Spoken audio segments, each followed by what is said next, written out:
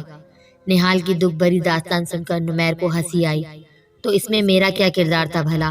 Stage پر آ کر عنایت کا گھونگھٹ ہٹا دیتا اور اسے کہتا، میرے بھائی کو اپنا دیدار تو بخش دو، بیچارہ بے صبرا ہوا جا رہا ہے۔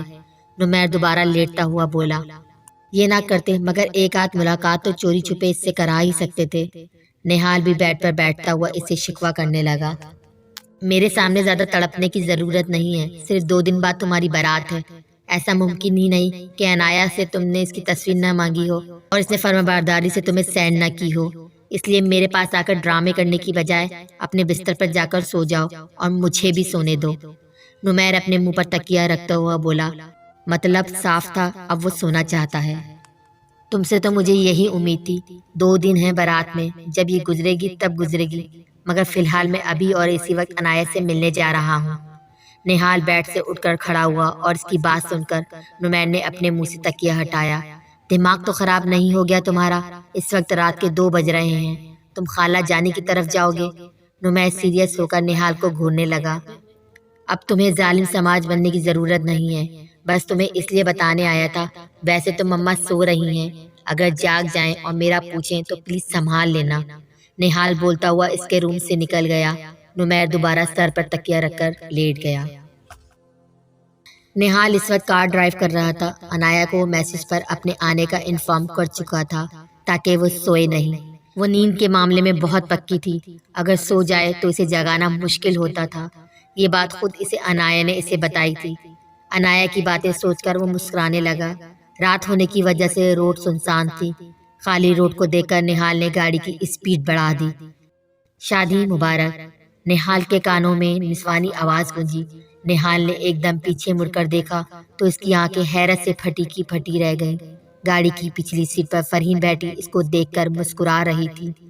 صرف ایک لمحے کے لیے اس کا دھیان بٹا تھا اور وہ ایک لمحہ اس کی زندگی کے لیے بھیانک ثابت ہوا۔